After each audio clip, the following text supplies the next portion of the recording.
Black Star Network is here. Hold no punches. I'm real revolutionary right now. Support this man, Black Media. He makes sure that our stories are told. Thank you for being the voice of Black America, Roland. Stay black. I love y'all. All momentum we have now, we have to keep this going. The video looks phenomenal. See, there's a difference between Black Star Network and Black-owned media and something like CNN. You can't be Black-owned media and be scared. It's time to be smart. Bring your eyeballs home. You dig?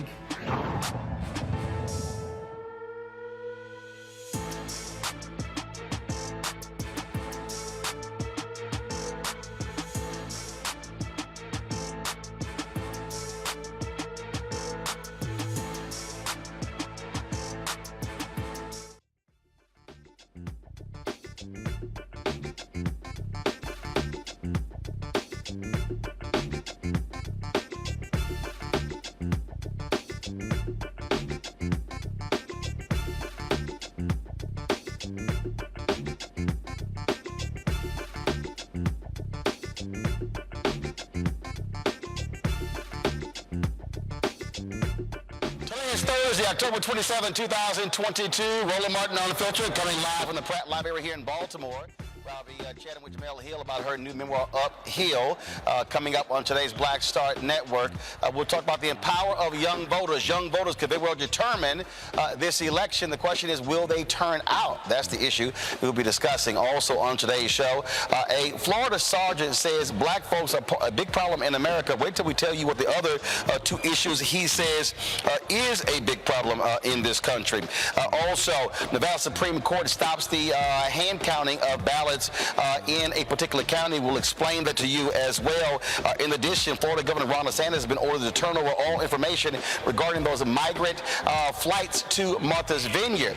And again, early voting continues all across this country, and we're showing how there's record turnout. New polls also out showing Tim Ryan leading in Ohio, Sherry Beasley also in a tight race with a slight edge in North Carolina. We'll cover all of that. It's time to bring the funk on Roland Martin Unfiltered on the Black Star Network. From Baltimore, let's go. He's got it. Whatever the biz, he's on it. Whatever it is, he's got the scoop, the fact, the find. And when it breaks, he's right on time and it's rolling.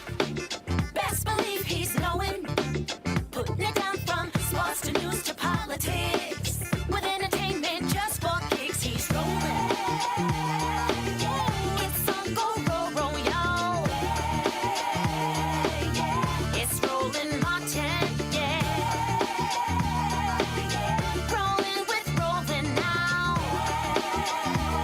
He's funky, he's fresh, he's real, the best, you know he's Roland Martin now.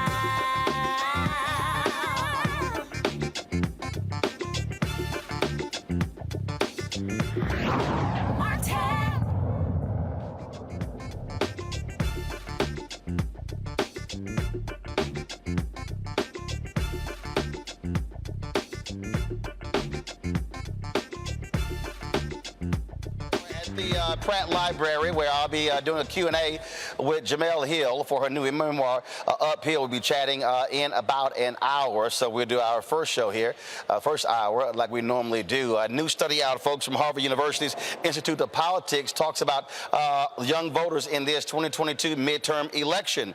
The Fall 22 Harvard Youth Poll surveyed 2,123 youth voters between the ages of 18 and 29. The poll found that 40% of young voters plan to vote in November's midterm elections. It shows young Americans are most worried about inflation, and among Democrats, abortion and the fight for democracy top the main topics of concern.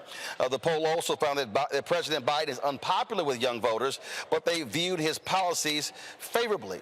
Now, of course, midterms are critically important, and former President Barack Obama is going to be on the campaign trail. He'll be in Georgia on Friday with Senator Raphael Warnock. For those of you who are just turning 18. And, of course, he talked about this. So here's an ad that he recently put out. And I have the best jump shot in White House history. That's what I do. I've heard a lot recently about how voting doesn't solve everything, and I can see why you might think that. It won't make Outer Banks or Euphoria Season 3 or Rihanna's new album drop any faster. It won't make sending gifts any less cool. Wait, gifts aren't cool anymore? Anyway, it won't even help you understand the most complicated questions in the universe. Like, why do I know so much about Pete Davidson's dating life?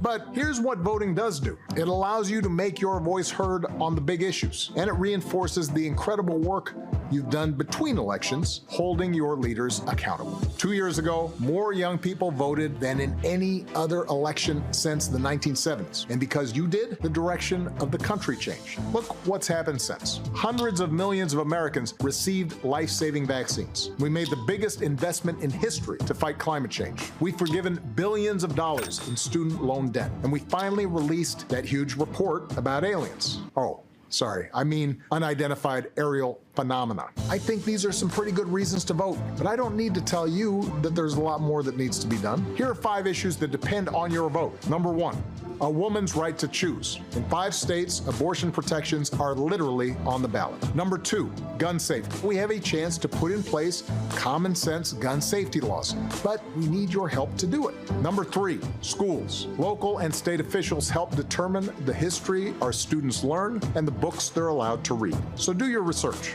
We know you have the skills. Who knew there were so many secrets on the new Taylor Swift album? I think I'm onto something. Number 4, immigration. A lot of politicians don't actually know how to build a better immigration system, so instead they use refugees as props and play on fears. Look for candidates who are actually trying to solve the problem. Number 5, climate. We need elected officials who think climate change is real and are willing to fight for our future. And of course, we need to do everything we can to protect our country from the folks who are willing to undermine our democracy in order to win an election and who want to deny you the right to vote. I know a lot of you care about these issues more than this kid loves corn. Cone. So prove it. Make sure you're registered to vote at vote.org/Obama and then go vote. Our future depends on it. The clothing company Patagonia, they also put out an ad directed towards young voters. Here's their ad. You know why they try so hard to stop your vote? You scare them because 2 years ago they learned you have power. They learned that you can win races, pass laws, flip whole states. They learned that when you turn out in force, you can demand the world you want. And that terrifies them. They're betting you won't do it again, hoping you won't. So on Election Day, November 8th, show up and show them they should be scared of you.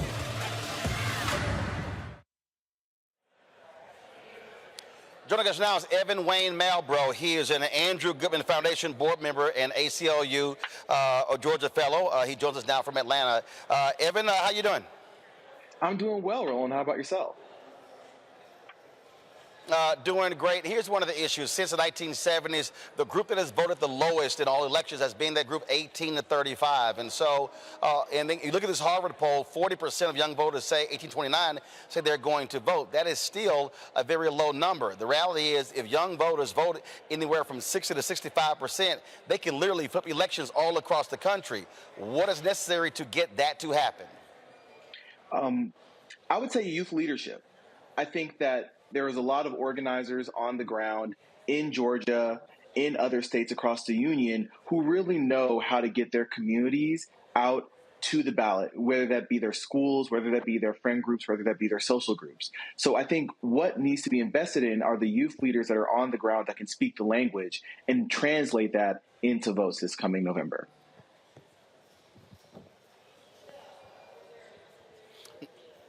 Now, Evan, you said young leadership, but is it also a question of who is actually in control of the resources? Because that's also something that's important. At the end of the day, if you don't control the money, then you can actually put those boots on the ground. And absolutely. And that is 100%. And that's why we need those partnerships, right? We need partnerships with the more established entities in our political systems and in understanding that in efforts that target young people and the youth vote, we will give them a voice. That doesn't only help in the upcoming elections, but that also helps in future elections, as part of building coalitions is building initiatives and building leaders that are going to transcend just one election season. Well, how do you get somebody to understand that the issues matter? I remember during the George Floyd protests, there were a number of people who said, you know what, voting doesn't make any sense to me. It serves no impact whatsoever, but I'm going out and protest. Frankly, protesting and not voting really is like an absolute waste of time, like you're going for a walk in the park. And so how do you get those voters 18 and 35 to understand that those two things go together? Absolutely. So the strategy I like to employ is I lead with issues that people care about. I lead with issues that people care about. So I don't just go and say, hey, you need to vote. You need to research your candidates. You need to trust the candidates. I like to talk to young people about issues that affect them: minimum wage, housing, climate change. And I push them to really dig into those issues, as well as invest their time and their resources into those issues 365 days of the year. And then I use that as a means to say, hey, part of that in the ground level of fixing those issues is voting. And on Election Day, you do need to go vote. But afterwards, what are you going to do to hold your elected officials accountable, to organize power in your communities, and educate yourself on the newest developments in your community? So that's the kind of things I like to employ. I really want to put young people at the front of these issues so that voting just seems like a smaller part of a broader initiative to make their communities better. Well, last point, one of the things that I'm always talking about, explaining to young voters, I hear people complain about boomers. They say we're tired of boomers and Gen X making decisions for us. And I'm like, well, the reality is the people who vote the most are 65 plus. The second group are 55 plus. I'm like, if you show the hell up, then you're probably going to have a say in who gets elected or not. That's absolutely fair. But something I would add, part of what's affecting the youth vote is the large amounts of voter suppression laws that are affecting not only my home state of Georgia, but states across the country. So a big part of getting the youth vote out as well is to educate young people who may be first-time voters or who don't have a lot of experience within the polls about the changes of landscapes. For example, if you voted in 2020 and you're currently voting in 2022, you're in an entirely different landscape in the state of Georgia and in many other states. So part of that is not just educating them about the importance of voting, but also educating them about the actual act of voting in itself, because young people's ballots are primed to be discarded. Young people's voter registrations are primed to be discarded because of a change in landscape that even older voters and older activists are trying to adjust to. All right, Evan Malbrough, we surely appreciate it. Thanks a lot. Thanks for having me. All right, folks, bringing in my Thursday panel, Dr. Greg Carr, Department of Afro-American Studies at Howard University, Reese Colbert, Black Women in Views, and also Erica Savage-Wilson. Erica, glad to have you here. She, of course, is with the Reframe Brain. Greg, I want to start with you. You teach at Howard University. You're dealing with students every single day. Are you seeing folks engage in this midterms? Do they understand the implications, and are they going to actually turn out? When you see that the Harvard numbers, 40%, that simply is far too low. When you look at millennials and Gen Zs making up the largest group of people in the country, if they don't vote, then you're not going to see the numbers that are needed. Yes, they understand. Of course, many of them are away from home, and in many ways, Howard is the international HBCU. We had a conversation last week about fast approaching deadlines for absentee ballots, for example. Last night, Ron Daniels, of course, and we'll all be together. You'll be moderating that panel on the 10th of November on campus. Ron Daniels stopped by my class at the law school last night, and we talked about voting rights for about 3 hours with law students. And a lot of concern about the impact of the North Carolina case, the so-called independent state legislature case. And Ron walked through finally something very important last night with my students. He talked about the fact that since the civil rights / Black Power movement, we have kind of lost our way in terms of the fundamental importance of boots on the ground organizing, and that we shouldn't just be tethering our fortunes to election cycles. And so that led to a very interesting conversation around how young people are processing organizing. With all due respect to my brother Evan, I think we have to understand that the misinformation and the disinformation, this is what Reese talks about all the time, is flooding the zone. People are worried about inflation as if the government did something about it. Record profits from oil companies. The front page of the Financial Times today said that they are exporting more oil out of the United States right now than ever before. And people are saying it's the government. It's not the government. They're price gouging. The Democrats have had an epic fail by not hitting the economy hard. I didn't hear Barack Obama mention the economy once. Come on, brother. We have to do better. Organizing and getting the right message and slamming these people. And that's what young people are talking about. That's what will move young people, I think. Reese, I want to go to you. Again, it's about, the critical thing is, it is about the messaging. And to Greg's point, if you're not doing that early, then it's a waste. I mean, I'll be honest with you. All of a sudden, my phone is ringing right now. Folks want me to come to Texas, want me to come to Michigan, want me to come to North Carolina. And I'm sitting there going, where in the hell y'all been? Yeah, I was like, what? We got less than 14 days, and now my phone is ringing?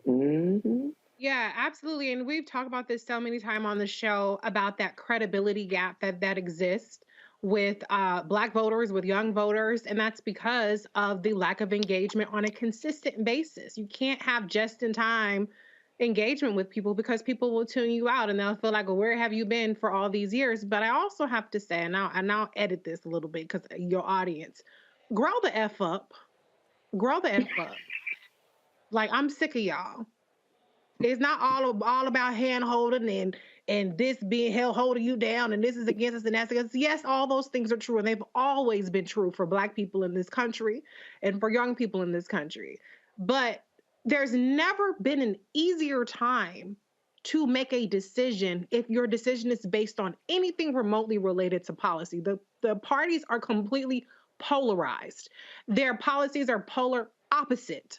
in terms of what they are trying to do with this country. If the top priorities are abortion, one party completely wants to wipe away those rights, the other one wants to protect it. It's completely, it's black and white. There's no gray area now in terms of that. So it's time to grow the F up. It's time to do your part. It's time to realize you're not picking a prom date. You're not picking swiping left or swiping right on who you want to be, your senator, your representative, your governor. It's about picking a person who's going to vote for the priorities that you want, who's going to protect your interests, who's not going to work against your citizenship, your humanity, your autonomy. So I hope that people wake up to the fact that 2 weeks from now, there's going to be a dire election that doesn't feel like people feel like it's that dire. Maybe because of inflation, maybe because of a number of things. Maybe people are feeling that more than what's at stake here. But it's time to grow up. Okay, 18 years old, okay, maybe you're distracted. But 35, what's your excuse? Come on. Grow up and go to the polls. I'm sick of all the excuses. Yes, messaging, yes, a whole number of things. But it's time to grow up, people. But again, Erica, numbers do not lie. If you look at, again, as you go down, the reality is numbers get smaller and smaller. I read the other day in North Carolina, the first day of early voting. We can't hear you, Roland. 55% of all ballots cast. Okay, now they got me. They can't hear me. Can y'all hear me now? Yeah, we can hear you now. Okay, I got it. All right, so in North Carolina, first day of early voting, about 50,000 votes were cast. 65 or older, about 55% of the ballots cast. As you go down, 18 to 40 only represented about 12% all the ballots cast. And I keep saying that is a problem. And so I don't quite understand, Erica, in terms of, look, you have to get those folks out, which also means you must have a targeted message, a tailored message to do so. And I think what ends up happening is, to Greg's point, if you're waiting on a party to do it, that's not going to do it. You're going to have third-party groups whose job is to actually reach those folks, going after those voters, and not depending upon a party, because frankly, just real clear, those are white Democratic strategists who only want to go after college-educated folk who are middle income. They're not trying to really cultivate young voters and black voters. True. Yeah, Roland, and along with what everyone else has said on the panel, a couple of things. One thing that I will say is I think that, the day of the chicken dinners and folks coming to people's church and telling them essentially who to vote for are gone. We do have within our community trusted voices. We have organizers. We have people who folks go and talk to when they don't understand their local politics. I think one of the issues has been actually putting the money in that pocket of those folks that actually do that work year round. So those voices are there. The other part of this, in not only paying those voices, but empowering them so they're able to bring more people along. And we've seen these efforts, talking about my home state, Georgia, but Black Voters Matter, that band has traveled across the states, really empowering and really engaging and really putting young people, folks who are a part of college communities, not a part of college communities, but young people who have voices and they do have power within their communities. So we've seen that being done with different groups. The other part I will say is along the point with what Reese is saying with, nobody needs to continue to hold folks' hand around the voting piece is, all of us have traveled internationally. And every time I travel out of country, I'm always super fascinated about how engaged those folks are, not only with their politics, both local and however that country however that country, whatever that looks like for that country. But I'm also fascinated that they know so much more about American politics than many Americans do, which goes back to Americans, the low percentage of Americans that have passports. I'm bringing that forward to say, in some states, there are elections that happen a couple of times a year, some more frequently, some less frequently. But this is a way in which how we continue to make sure that we are fighting for our democracy and that we are seeing things that we want to see in our community. Sometimes we don't get the grand, big changes, but that happens when a collective body is moving towards something. And so that, again, is a lot of times what you see in some countries where they know the politics of the country and ours as well, and then those that don't. So I'll say this to say there's something about us not being as engaged in politics. I think that's kind of giving this apathy that we continue to hear about. every midterm, every general election. I'm with Reese with it's got to go ahead and get beyond that, because honestly, I'm really concerned about what we're going to see in a couple of weeks, because this election cycle sets the tone for what we're going to see in 2023, how vicious that's going to look leading up to when we're actually going to hopefully vote and not install a president. Mm-hmm.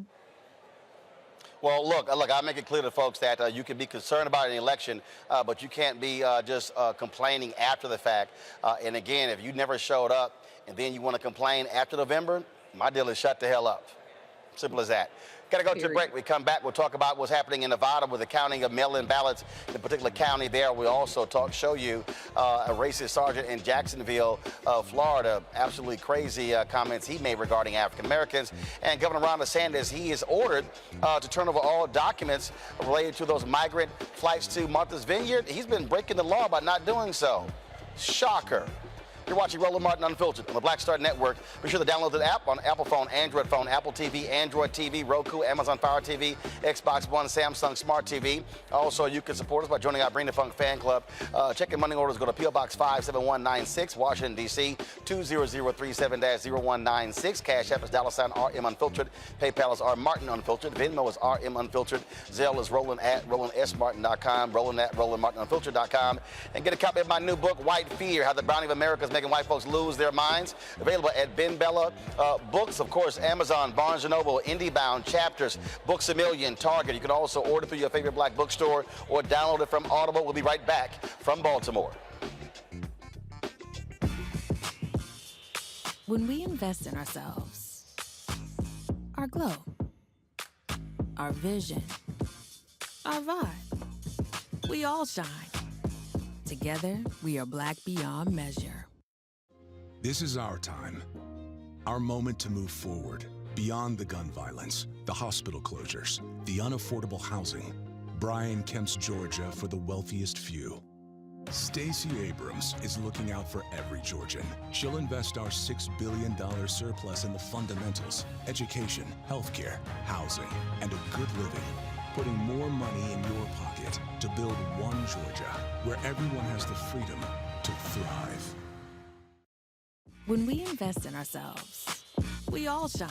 Together, we are black beyond measure. You know what's on the ballot. It's not just legislation and policies we believe in. It's democracy. Our democracy. There's a choice on the ballot between freedom and fear, between cruelty and compassion, between chaos and community, between voting or violence, and the end of rights generations have fought for. The extremists have a plan, a roadmap for a nation where your voice is silenced and your vote is a memory, where they count their votes and cast ours aside. That's why this year, this fight, this vote is so important. Register, engage, volunteer, fight back against the disinformation and despair, and most of all, vote, because your vote is all that stands between our future and theirs. Libraries empower the community with education. Liberia Economic Development Initiative, LEDI, is hosting the International Life Changers Awards and Liberia's bicentennial to celebrate LEDI building the country's first modern public library and technology center. Join event host Roland Martin. Our honorees, Reverend Dr. Jamal Bryant, Zernona Clayton, Thomas Dorch Jr., Dana Lupton, Dr. Tammy Graysteele, on October 29th at the CNN Center, Atlanta. There are no public libraries in Liberia, but together we can change that. Get tickets at ledinow.org. Hi, everybody. This is Jonathan Nelson. Hi, this is Cheryl Lee Ralph, and you are watching Roland Martin, Unfiltered. I mean, could it be any other way? Really? It's Roland Martin.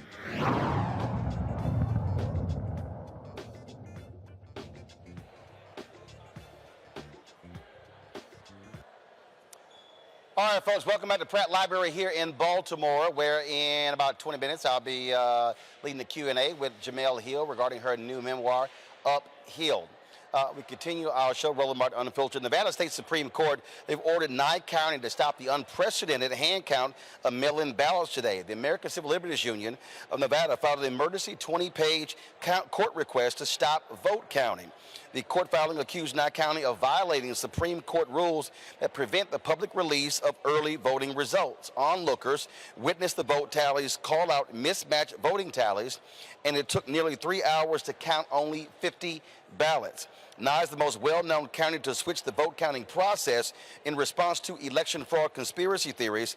The change could significantly impact the election outcome, as Nevada is one of the key U.S. Senate races. This right here, Reese, is the concern we've been talking about, where you've had these election deniers who have been taking over county positions and they're running for state office.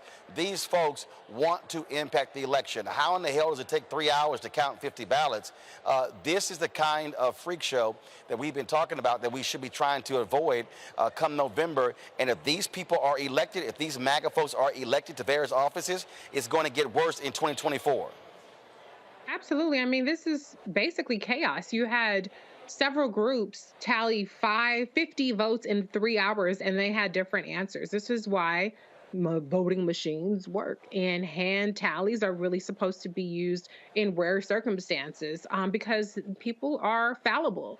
And so I just think it's a shame that they have really given in to the election deniers and conspiracy theorists. And be clear, this is a very heavily Republican district, and so they're really inflicting more pain on themselves than anything. But I think the extra unprecedented part about this is essentially releasing who has a certain amount of votes before election day. So basically, you're telling people how many votes to go for a particular candidate. And so this is just ridiculous. But when you have hundreds of election deniers running throughout the country, whether they're running for Secretary of State, running for governor, running for Congress, this is just the beginning. And the fact that the Supreme Court is chomping at the bit to take away federal protections and federal standards for elections, this is what's at stake in 2022. Perhaps, hopefully not, if people vote the right way and take this seriously, but perhaps one of our last free-ish,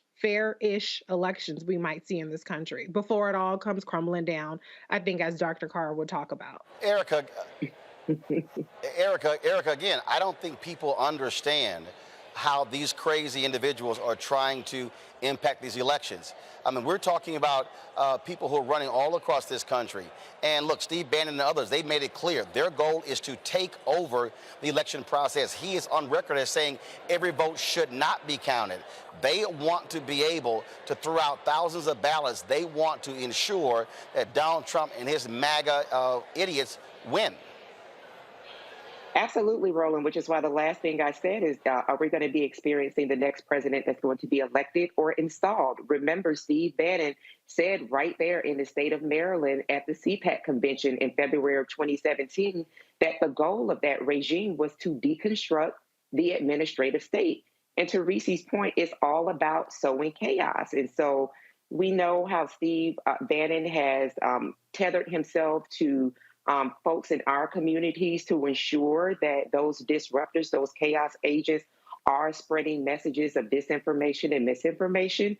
So, you know, Republicans do wild things, but they know that they're actually going to run and hold the news cycle. And because they lean more towards authoritarianism and one think kind of mindset, that if the top person is saying that, listen, that election that took place when folks came out and voted 2020, that election was not valid, then here we are dealing with years later, folks running around saying that, yeah, 2020 wasn't valid, and we still have a bone to pick. So I think that, you know, as we talk about folks voting and engaging the vote here in the States, you know, to be very clear, you know, whatever freedoms, quote unquote, that we are experiencing, do you still want to experience those freedoms of being able to freely log into a social media account? There's no, we have some idea of what Republicans plan to unleash because of conversations leaked and things that we're reading throughout articles and things of that nature. But the extent of what they are willing to do, there's still yet some to be unfolded. But history has taught us who they are and what exactly they want, and they want everyone else's freedom. So I think that this is really should be another reason for people to really ensure that they are engaged in this and every vote that they have within their state. Greg, it is going to be a nightmare on November 8th. We can expect election challenges. We can expect lawsuits. They want to gum up this process as much as they can, especially if they're not winning some of these critical U.S. Senate races. Absolutely, Roland, including the one there in Nevada, where you see they have carpet bombed the airwaves trying to take out Catherine Mastro. Just had some friends return from Las Vegas, and they said they couldn't turn on the television without seeing that carpet bombing. This is the hillbilly horde. And you wrote a whole book about it, white fear, driven by white fear, driven by irrational behavior. The Harvard study you just mentioned around young people, 57% of the people polled said the Inflation Reduction Act benefited them. Well, if you understand that it benefited you, and you understand that the people you're propping up voted against it, what's so hard to understand? See, this is very simple, Roland. I mean, you're going to be sitting there in the studio covering this thing on the 8th of November. They're going to break it. And once they break it, it's not going to be put back together. Can we be very clear about this? The Supreme Court in Brazil, the Brazilian election is this Sunday, the runoff between a white nationalist backed by Steve Bannon and everybody else, and Lula da Silva, who is trying to expand the safety net. The Supreme Court of Brazil just made mostly Bolsonaro's people stop running disinformation campaigns. It's against the law in Brazil to run disinformation. In this country, it is the coin of the realm. These hillbillies actually believe that the election was stolen. These hillbillies actually believe that Democrats eat babies and pedophiles. These hillbillies will fight you, and they will say to your face, no, it was the Republicans that gave me the tax cuts and the benefits. You didn't even pay taxes, you hillbilly. They're going to break it. Please understand, this shouldn't be a race in Pennsylvania. Oz talking about immigration. Let's talk about immigration from Jersey, bruh. There shouldn't be an election in Wisconsin. Ron Johnson is a cold-blooded racist. There shouldn't be an election in Georgia with a brain-dead man holding up Killer Cop Toy Story 2 badges and paying for abortions every 2 weeks, with Lindsey Graham standing behind him today giggling while they crack another racist, sexist joke. There shouldn't be an election. When they break it, this is what's going to happen. Out of the ashes of this broken system, this minority rule electoral college, this Supreme Court that's been completely hijacked, that's getting ready to do everything from allow state legislatures to pick who's going to be the president of the United States, to throw out your ballot if you even show up to try to vote. When they break it, out of the ashes, the human beings in this place called United States of America are going to build something different. It doesn't mean the end of the people who live here, but it does mean the end of this rotten system. These hillbillies are going to break it. If you want it to stay in the way it's in now, you better go out and vote. Because believe me, if you don't vote, that means you voted twice. That means you voted with them hillbillies voted. That means they didn't have to. Your vote didn't neutralize them, and that meant that the people you should have been voting for didn't get your vote. So if you don't vote, listen very carefully. If you don't vote, you voted twice. You voted twice. Amen. Get it or thick skull, or get the strap. Y'all think I'm playing? When they break it, they got strapped. You sitting up here talking on wax studio gangsters rapping about it. Let's be very clear what their agenda is. They're going to take y'all black asses out. If you don't preach.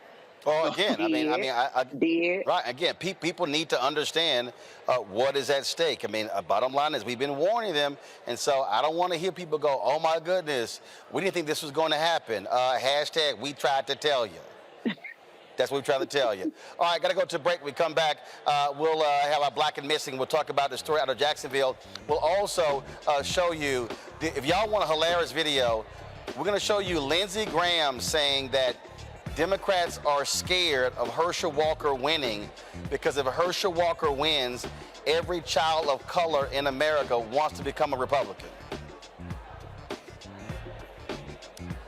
That fool actually said that. We're going to show it for you. I know y'all want to get a good laugh out of that one. You're watching Roland Martin Unfiltered, broadcasting live from the Pratt Library here in Baltimore, where in a few moments I'll be having the Q&A with Jemele Hill regarding her new book, Uphill, a Memoir. We'll be right back.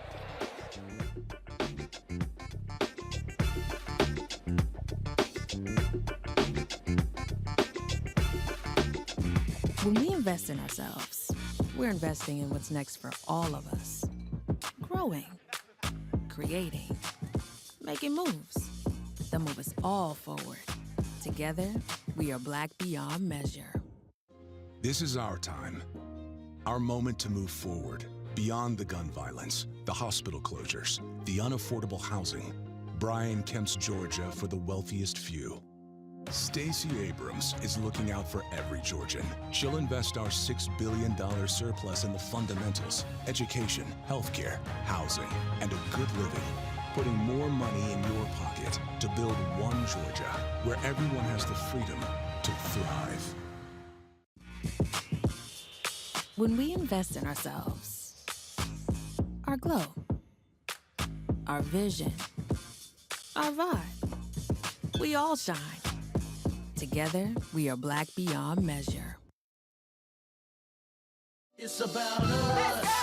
Everybody out together. We are in sunny South Dallas. The election is coming up. It's super important that folks know who they are voting for, but more importantly, what they are voting for. Y'all, we got the free shirts and free lunch right over here.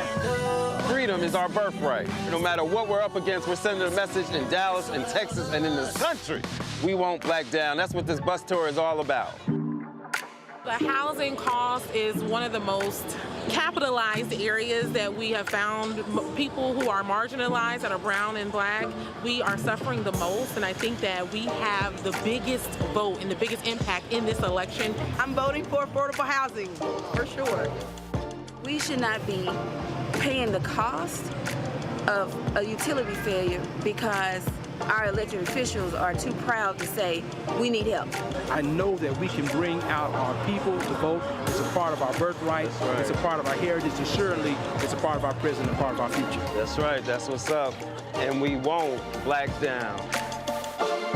Forward that message to 5 friends, because in that message, it's got links to how to get registered, how to check your registration status. Like I said, 2:30 we'll start rendezvousing right here on this street. I am voting to let our voice be heard in the rural communities that, hey, we are people too. There are things that we need. Free shirts, free food, and lots of power. We are in Longview, Texas, where Black voters matter, 365. Whatever type of oppression a white supremacist throws our way, we will not black down. We are in relentless pursuit of liberation of our people.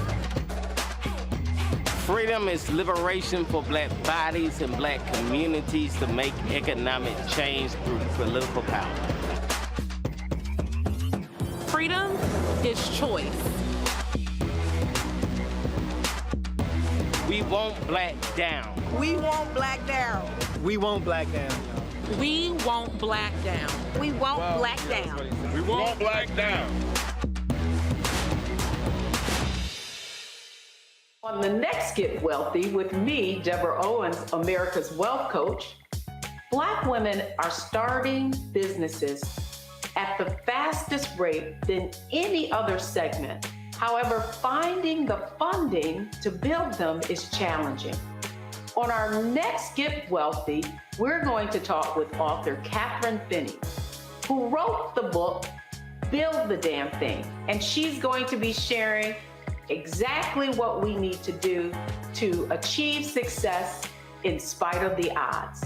As an entrepreneur of color, it's first, building your personal advisory board. I think that's one of the things that's helped me the most. The personal advisory board are the people who are in the business of you personally, and want to see you succeed.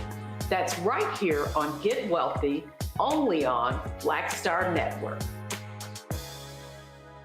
Hi, I'm Israel Houghton. Apparently the other message I did was not fun enough. So this is fun. You are watching Roland Martin, my man, Unfiltered.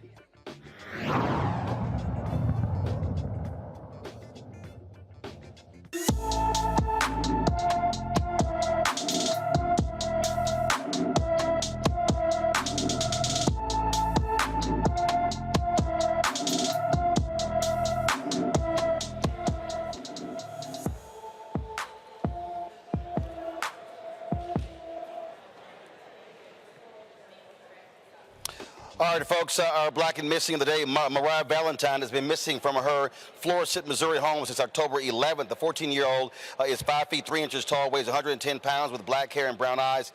Anyone with information about Mariah Valentine should call the St. Louis, Missouri Police Department at 314-231-1212, 314-231-1212.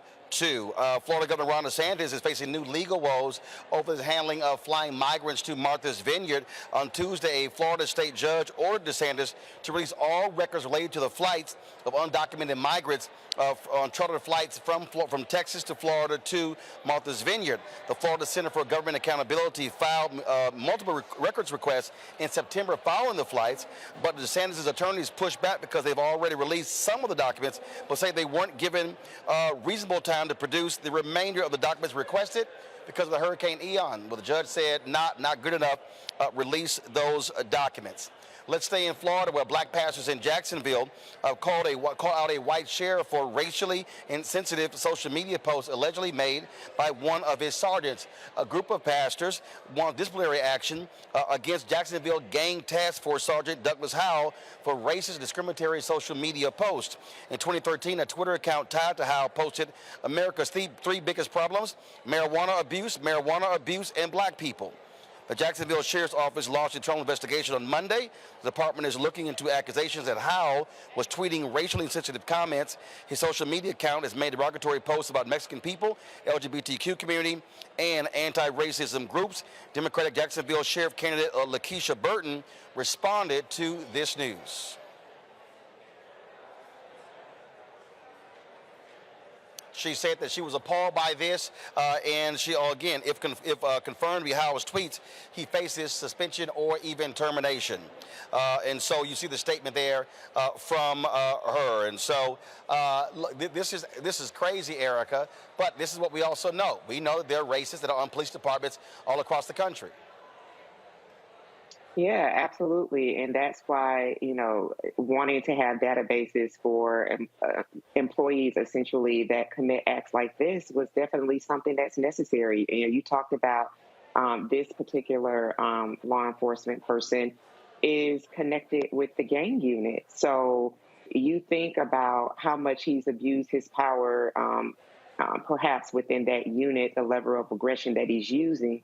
What we see out in public is just a reflection of who he is privately, personally, and within that blue wall. So I think that, shows like Roland Martin Unfiltered that definitely hold a standard to calling these types of actions out, making sure that these folks who are supposed to be working for the people who are paid by taxpayers, that there's a face and a name with that.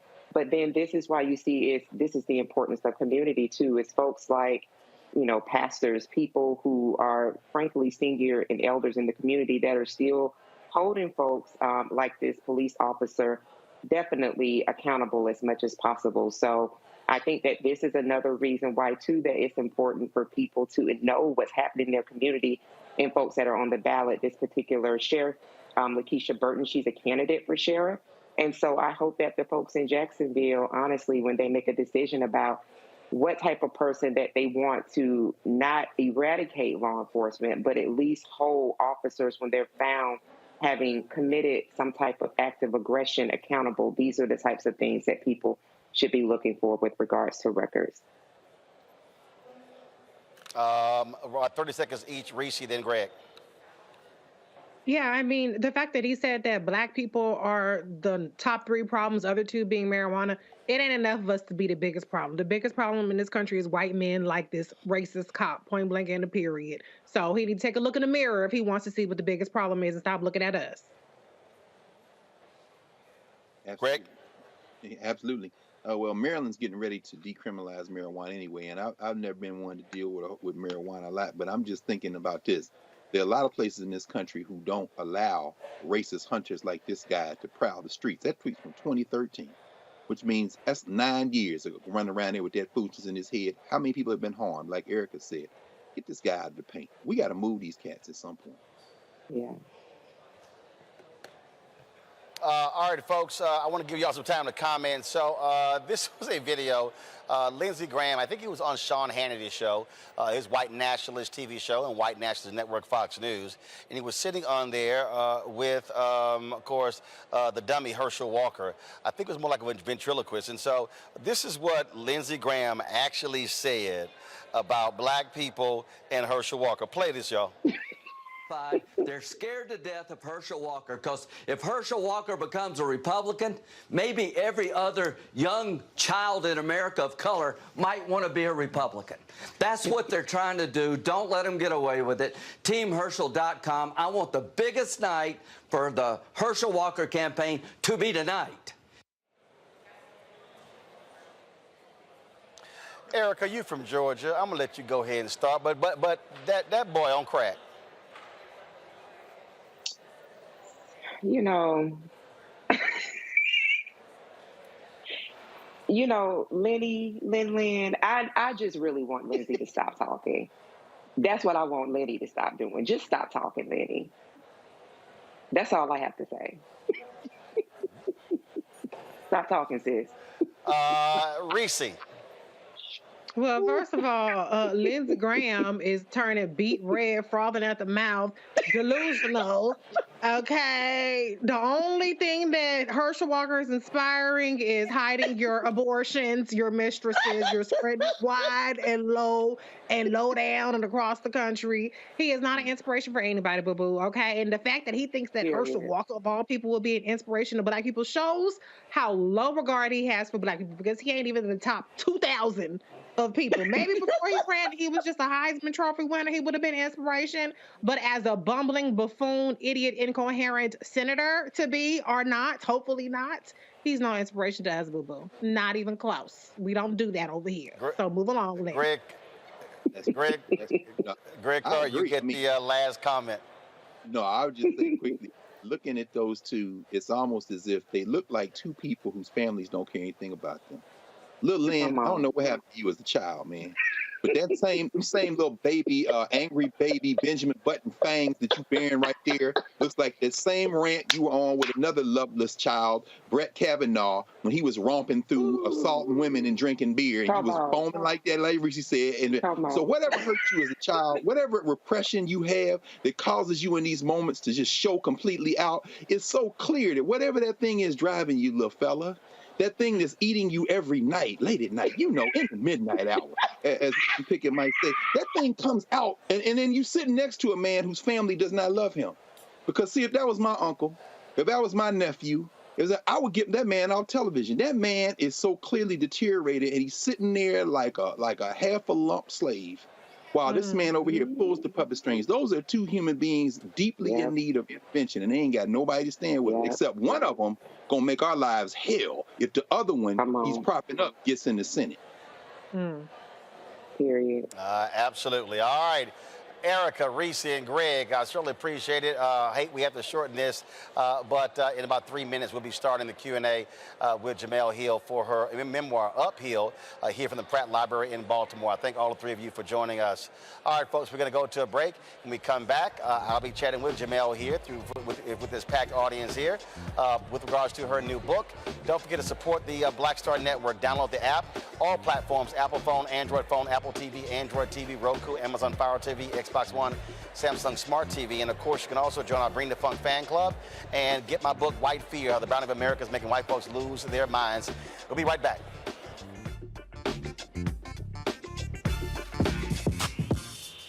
When we invest in ourselves, our glow, our vision, our vibe, we all shine.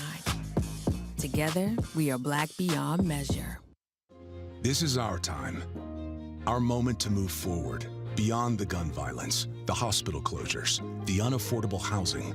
Brian Kemp's Georgia for the wealthiest few. Stacey Abrams is looking out for every Georgian. She'll invest our $6 billion surplus in the fundamentals, education, healthcare, housing, and a good living, putting more money in your pocket to build one Georgia where everyone has the freedom to thrive. When we invest in ourselves, we're investing in what's next for all of us. Growing, creating, making moves that move us all forward. Together, we are Black beyond measure. I am on screen, and I am representing what a Black man is to the entire world that's gonna see this. And this might be the only Black man, a representation of a Black man that they see. Right. So I am responsible. Right. For how they see Black men. And it's my responsibility to, if I am not playing an upstanding, honorable, someone with a strong principle and moral core, to make sure that this character is so specific, right, that it is him, not Black men.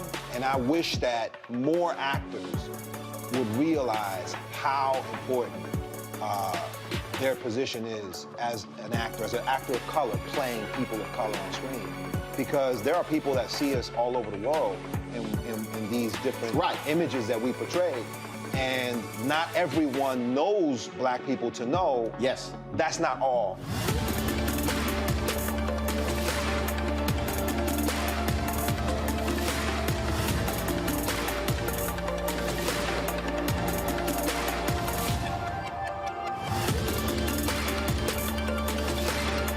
Libraries empower the community with education. Liberia Economic Development Initiative, LEDI, is hosting the International Life Changers Awards and Liberia's bicentennial to celebrate LEDI building the country's first modern public library and technology center. Join event host Roland Martin. Our honorees, Reverend Dr. Jamal Bryant, Zernona Clayton, Thomas Dorch Jr., Dana Lupton, Dr. Tammy Graysteele, on October 29th at the CNN Center, Atlanta. There are no public libraries in Liberia, but together we can change that. Get tickets at ledinow.org.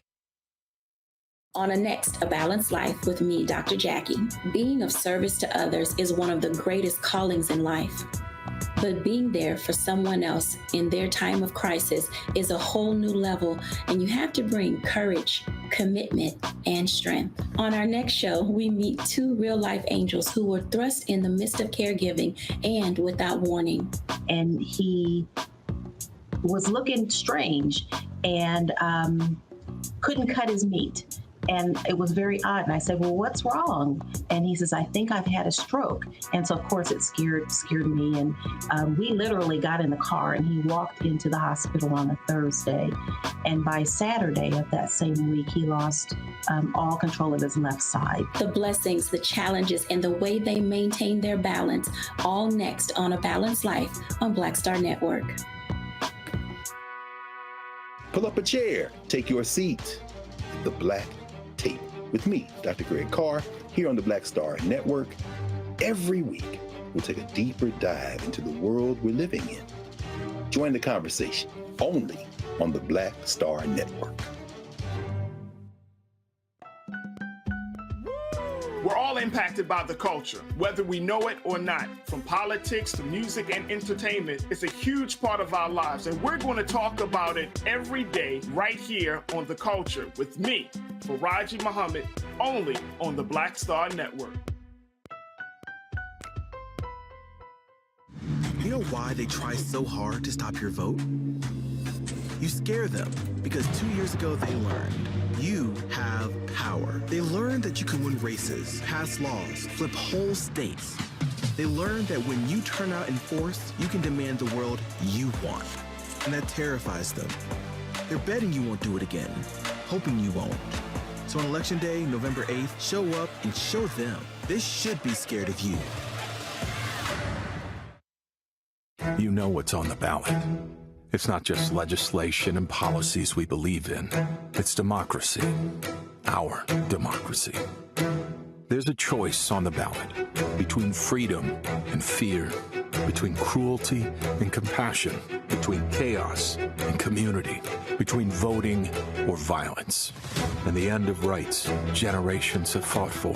The extremists have a plan, a roadmap for a nation where your voice is silenced and your vote is a memory, where they count their votes and cast ours aside. That's why this year, this fight, this vote is so important.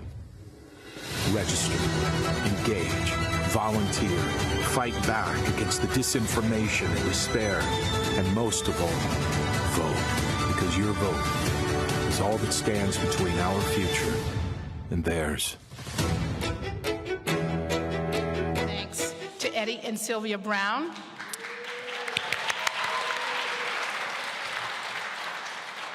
The Eddie, what up, Eddie? The Eddie C. and C. Sylvia Brown Family Foundation have generously donated to establish the Brown Lecture Series here at the Enoch Pratt Free Library. And this lecture series has been in place for several years, so we are really grateful to Eddie and Sylvia for their generosity.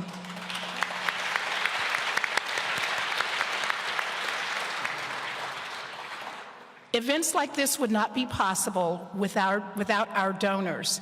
So I want to say an extra note of thanks to all the donors, especially those who are here tonight, because by having donors like yourselves, it's possible to offer these events free of charge to the public, because we want everybody to be able to benefit from all of the programs and special events of the Pratt Library.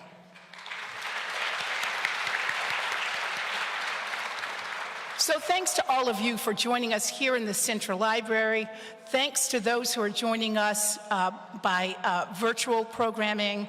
And I just have a few coming attractions I want to tell you about.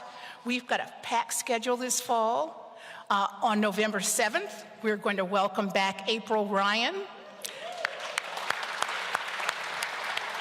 She's going to be discussing her new book, Black Women Will Save the World, an anthem. One Book Baltimore returns on November 10th, and this will be an encouragement to all of the Baltimore area 7th and 8th graders. The featured book is titled Furia by Jemele Saed Mendez, and she will join us for a special launch event. And then on November 17th, the Hackerman Best and Next series is back with Emmy Award-winning television host W. Kamau Bell. So I encourage all of you to come back. Come back, we've got programs. The doors are open. Now it is my pleasure to introduce to you the mayor of our great city, Baltimore, Mr. Brandon Scott.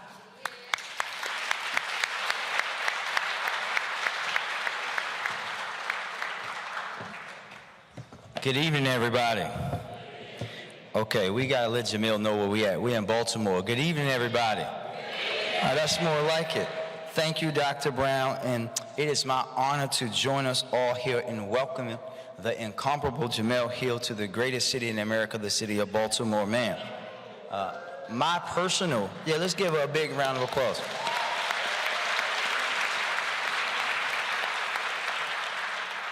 I just hope Roland asks you those questions like he asked me on TV sometime. I'll be gentle. Yes, sir.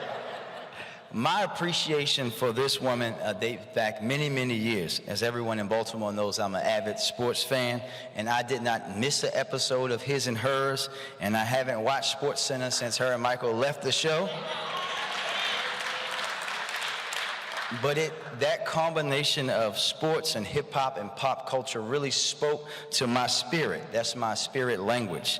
And I know that I'm not alone in saying that. And I think that's why so many people relate and respect you, man.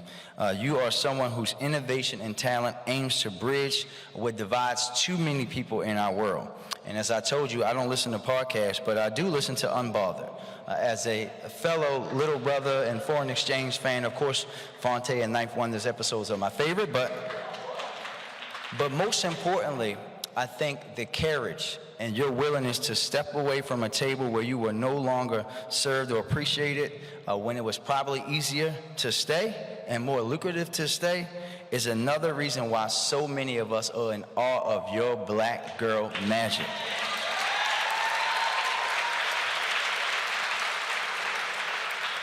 Lastly, I want to thank you for coming to the Pratt Library, a true jewel of Baltimore City. Thankful to all of our Pratt donors who helped to not only put on events like this, but for what our branches do in neighborhoods for young people and families each and every day, especially through the pandemic, where the Pratt was a partner in helping our young people learn.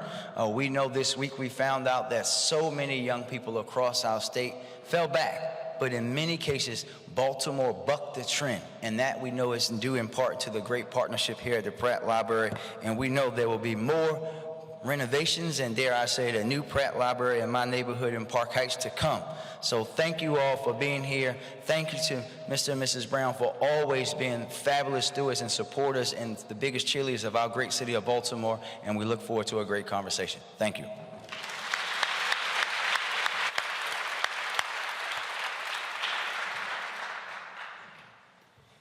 Thank you so much, Mayor Scott. It's now my time to introduce Ms. Jemele Hill to you, but I really am just going to piggyback on some of the things our mayor has already told us about Ms. Hill.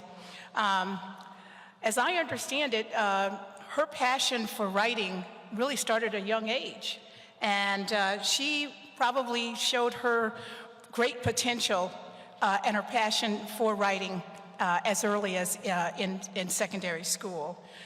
Currently, Ms. Jemele Hill is a contributing writer to The Atlantic magazine, and she is, as Mr. Scott tells us, she is the host of a podcast called Jemele Hill is Unbothered. Yes, she's received multiple awards. She was selected as Journalist of the Year by the National Association of Black Journalists.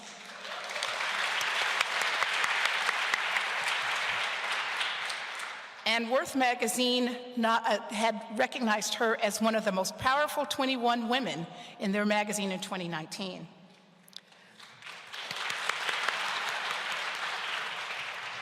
Her memoir, recently released, has already been getting a lot of attention and positive acclaim as an empowering and unabashedly bold book. Tonight, she's in conversation with Roland Martin, our host and managing editor of Roland Martin Unfiltered. So I'm going to turn the stage over to Roland Martin and to Ms. Jemele Hill, and again, thank you both for joining us tonight. All right, glad to be here. Mic's on? We're on? I'm black. I need some bass. It's way too much treble. Brother needs some bass. All right, glad to. Can y'all hear me in the back? See, now y'all there we go. Now they can hear me. And I still need some more bass. That's way too much treble. That's too much treble for a brother. You got to hear us coming. All right, glad to be here. Glad that Jemele Hill wore a dress. Y'all, give it up. I just knew it was going to be tennis shoes, jeans, and a T-shirt. How many T-shirts you own? First of all, this is why you don't ask your friends to do events like this, because then why you want to start roasting like I'm not going to I didn't start roasting. I just asked. Because I knew you was going to come in here like the Princess Belinda and like, Don't you have a line of T-shirts? I do. I have a line of T-shirts. Eddie, I'm trying to help her get paid, and she mad I'm talking about T-shirts. And you know about money. It's true. JemelleStore.com. I have T-shirts, support black journalists. Like, obviously, the mission of Roland and I, so yes. But no, I knew I had to, dress up a little bit. I'm just trying to sell some stuff. I got you, yes. Like, I believe in making money. Roland, if there's one thing about you, is like you got at least 5 hustles going at all times. Oh. that's why you are my boy. That's right. Look, I done pissed off a lot of white people. I need to move to the next job. I ain't got, you know that. I know, like. You experienced that. Listen, one of the reasons why I was very excited that you agreed to this conversation, you're like the busiest man in show business, number one, because you're doing an incredible job with Roland Martin Unfiltered. I'm part of the Bring the Funk crew. I donated, I'm in. Y'all need to donate to this man. And before we get into the conversation that we'll have about this book, do understand that having a black press is essential to a democracy. It's essential to the state of the press. So please, I hear us as black people, we talk about this all the time. Nobody's covering our stories. Nobody is hearing from us. Nobody cares about our perspective. Roland is on this every single day, so please support him. So I want to start there because the thing for me, I've always understood freedom and flexibility. I've also always believed in, or not believing in, white validation.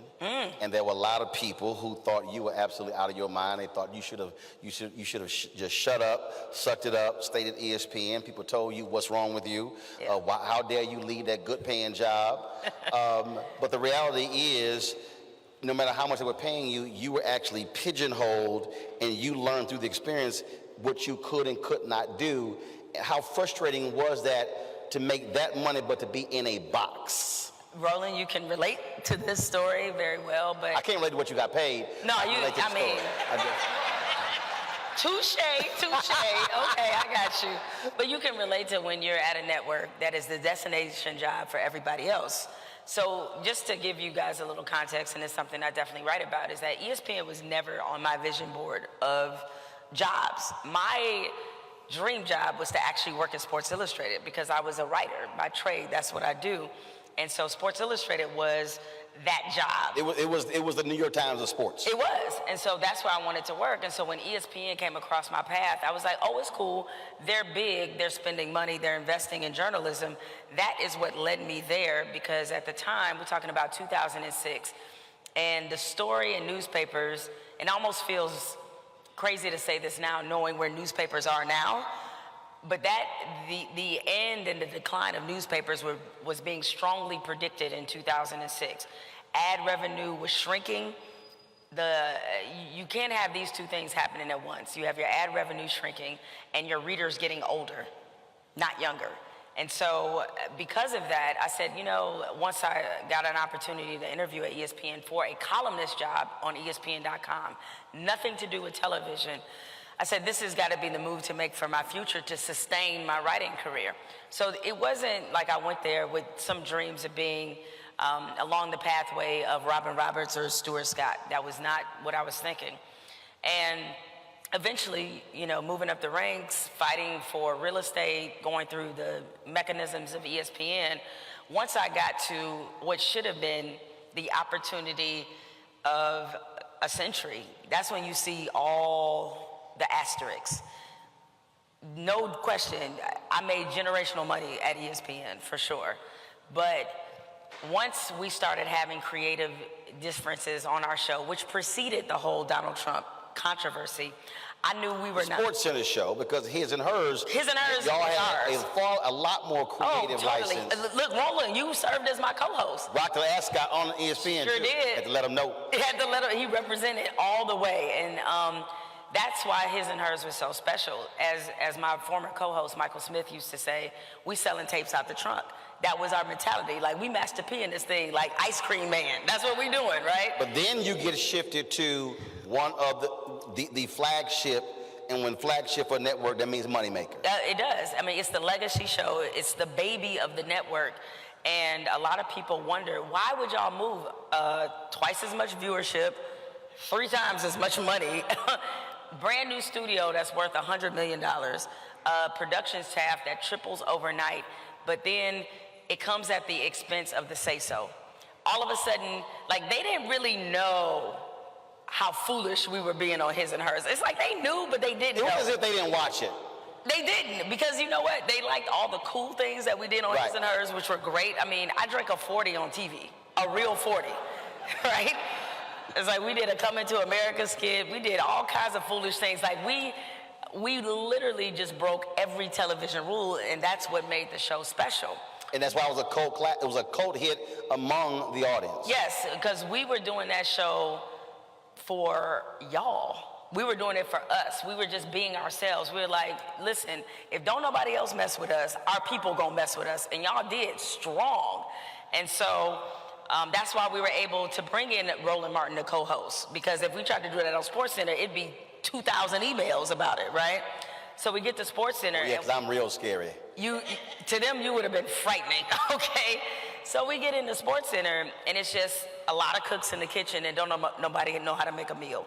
And it was a tough thing creatively to balance. And one thing that Mike and I decided early on is that if we go down, we going down our way, straight up. Like, they're never gonna be able to tell us who we are on television. Just not happening.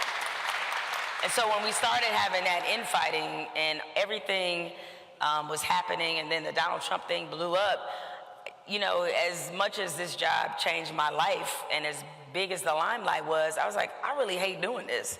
Like, I'm tired of coming in every day and fighting to be myself. Like, I just can't get down like that. And so when I walked away, people have to understand that I walked away knowing that it was gonna be better for me mentally, knowing that, like, I didn't have to engage in all that silliness all the time. I did it because I wanted to. Because trust and believe, given what my contract said, they could not have ushered me out, right? And so I had the equivalent of a no-trade clause that an athlete has. And I had to waive that to get up off of SportsCenter. And it was mutually beneficial because by this time, the Breitbarts, the Fox News, they were all over me and ESPN. And so it was a breakup where no one wants to be the first person to say, we don't go together no more. I was happy to say, it's over. Okay, we broke up. And the thing that, when you talked about, again, that culture shift, that wasn't the first time that happened at ESPN. For all of the laudatory comments that they have today about our late dear brother Stuart Scott caught hell. They hated his lingo. They could not stand his language. Now, the audience changed their minds, but the reality is they preferred, and I never knew what the hell Keith Olbermann was talking about, but they preferred Keith Olbermann and Dan Patrick to Stuart Scott, and he had to battle that stuff, and that's what people don't understand behind the scenes. The stuff that I had to deal with for 6 years at CNN, people don't understand the battles that we have to deal with, and you just see us on the air. You have no idea what happened off air. No, that's what I tell people, especially during those times, and it will happen when the network you're working for, they come into some crosshairs, right? They've done something egregious, and people assume that black people there are not fighting, and they have no idea every day it's a fight. And I'm glad you said that about Stuart Scott, who is one of the biggest supporters of Mike and I. He used to text us all the time and tell us, like, don't let them change you, you know, give us really great advice. He was like big bruh to us for sure. And in a way, while it was encouragement, it was also a warning. Yep. And it was a term that we phrased about SportsCenter, like once there was an enormous management shift while we was on there that changed how they wanted to do SportsCenter. Where the leader of ESPN resigned. No, before that. Okay. So before the leader, John Skipper, who was the former president, before he resigned, there was another mini leadership change in terms of who was going to be in charge of our show. And we knew this person.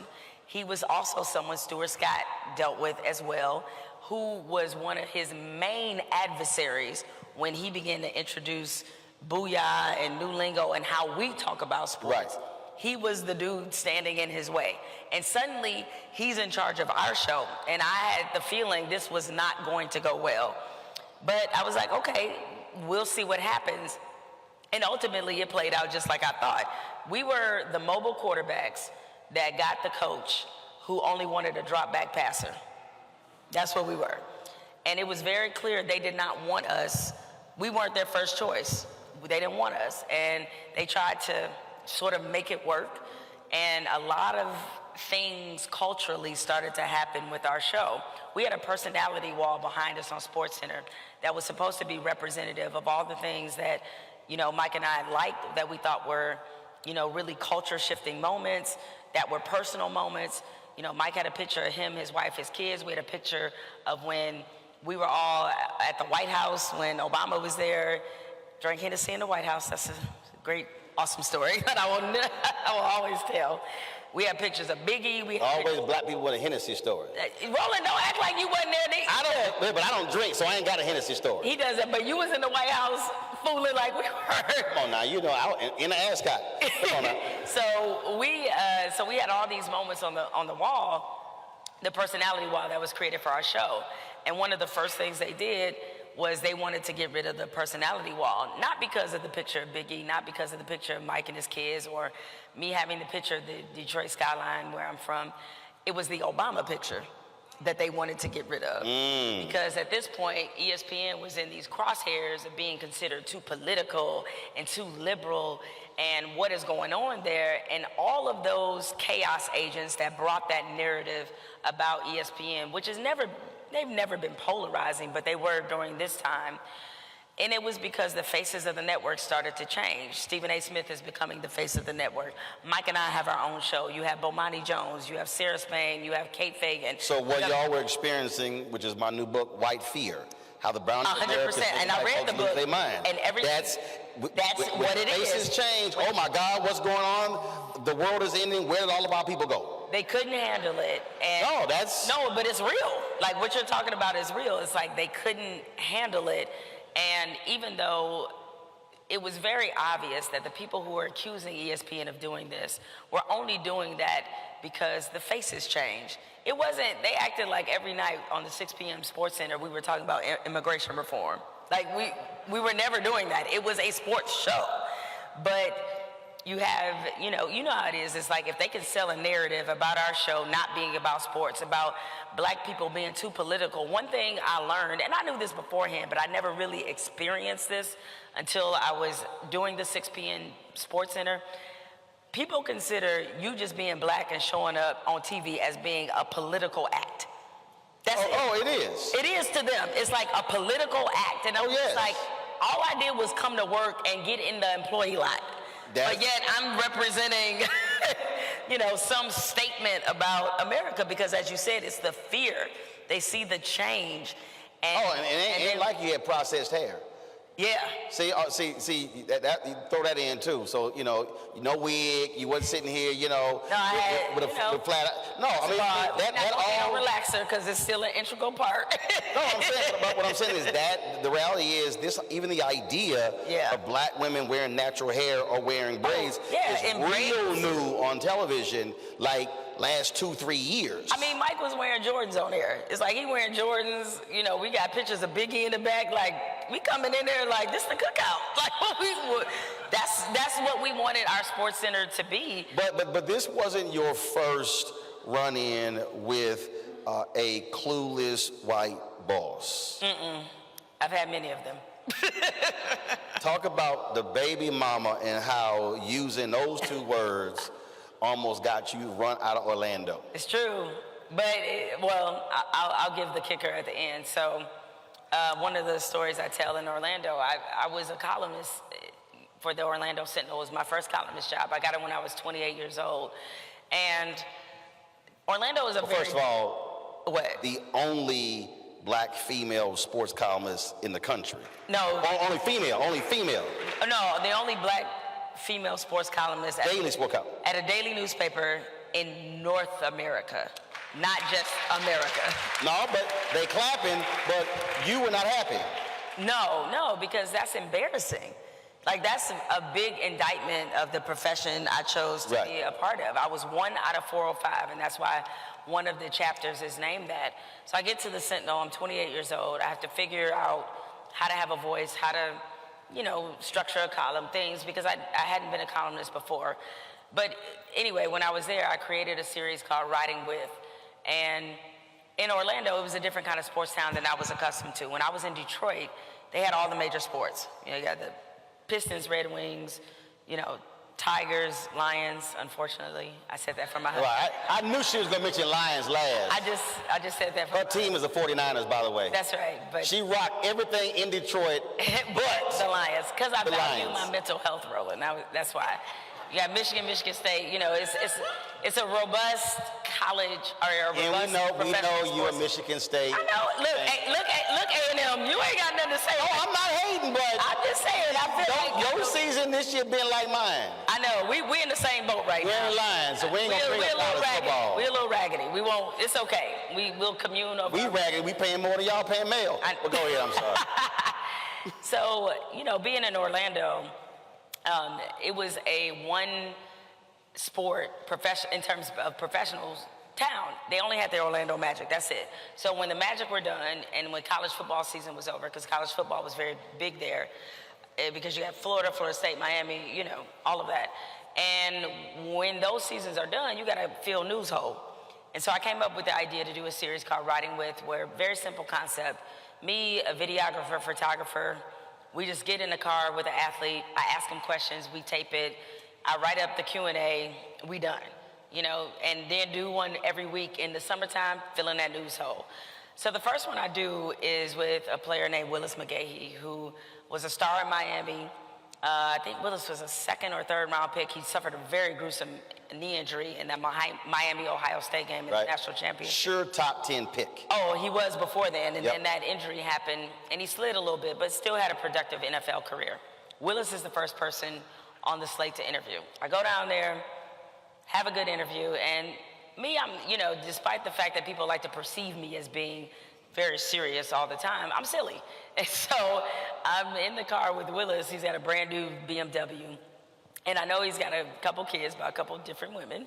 And I asked him jokingly, what's worse, Willis, a baby mama or ex-wife? Right? And now, everybody black watching the video was like, excellent question, Jemele. Yeah, exactly. I felt like I was getting to the truth of something. Willis starts going in on his baby mamas. He's like, oh, they want too much time, money. Like, he just going in. And it's funny. Everybody black watching like, we understand, Willis. They can relate. So he says all this. It runs. It goes viral. What was viral for 2006? It's like all these blogs pick it up. And I'm thinking this is great traffic for the site. But there was... Then you get a call from Karen. And then there was... There was one person who was very unhappy about this, and her name was Charlotte Hall. She was executive editor of the Orlando Sentinel at the time, and she could not believe that we put the word baby mama in print. Does she look like us? No, I'm just bro, I have to ask these questions. That's true. No, she didn't look like us. Because she could be a cousin of Clarence Thomas. But go right ahead, I'm sorry. That's true. But that's a fair point, though. That's a fair point. Oh, I can be real petty. That's a fair point. So she did not look like us. She kind of looked like her husband might have been a founding father, but that's okay. But Charlotte was incensed. She had never heard of the term baby mama. And this is the mid-2000s. Karen? This is the mid-2000s. So it's very much in the lexicon of how we talk, and it's everywhere. And I said, okay. And she was like, I'm gonna put a letter in your file. I think she suspended my editor for like a day, which was crazy, just over For baby mama? For baby mama. She wasn't having it. So damn Karens. One of my bosses on the sports staff told me, he was like, listen, just make this go away. Like, I know she's overreacting, just apologize. I did not want to apologize, but I also like to eat. So I said, I will do this, but as soon as I did it, I just didn't feel good. I didn't feel right about it.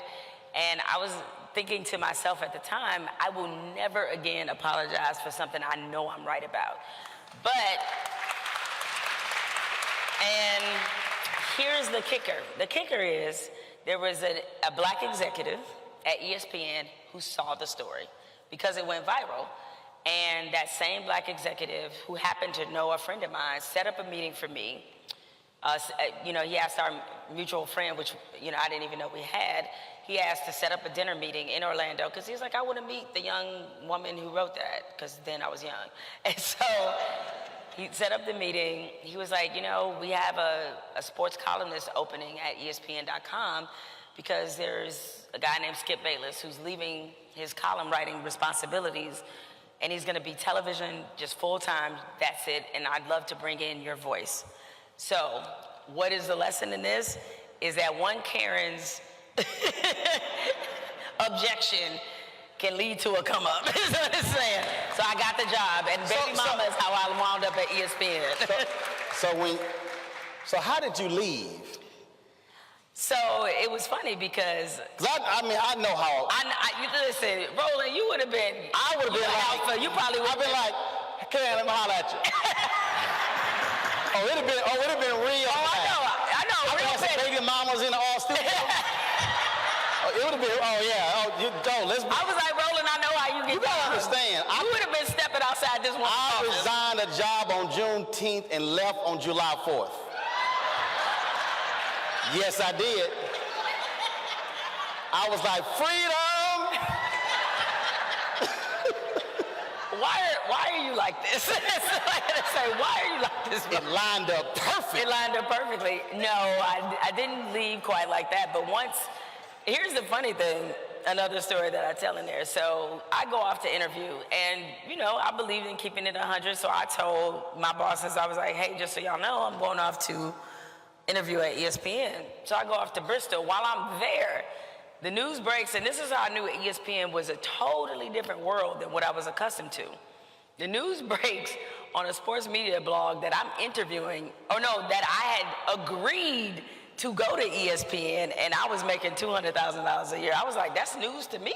Like, what is happening? Wow. While I was interviewing, that literally happened. And my manager at the time is calling me like, what is this story? And I was like, I have no idea. I don't know, I'm still Some op has leaked the story, but it is what it is. But, long story short, I did not make $200,000 a year, by the way, much less than that. But my bosses, they understood that ESPN was the current and the future. Nobody expected me to stay at the Sentinel. I don't even think I received a counter offer because they already knew that, like, you get a chance to go to some place like that, you have to take that opportunity. Of course. Of course. Karen had to get over it.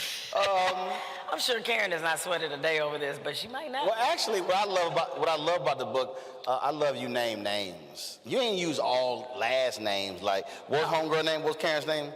Charlotte Hall. I didn't use Charlotte you Hall. put a whole government name in the book. But some other folk, you just use first name. Correct. Like when you told Henry to go F himself. I did.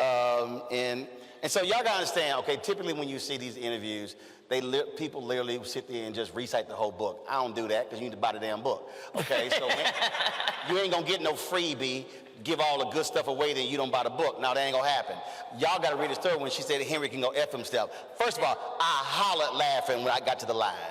I had to go back and read it 2 more times to make sure. But again, you didn't hold back on naming names. At least my next question. Walter Mosley, I interviewed him. He came to the studio when I was in Chicago, and I don't read fiction. And I was like, Walter, I ain't read your book. He's like, what? I said, I don't read fiction, dog. And he said, well, what I love about fiction, you can actually tell the truth more with fiction than you can with nonfiction.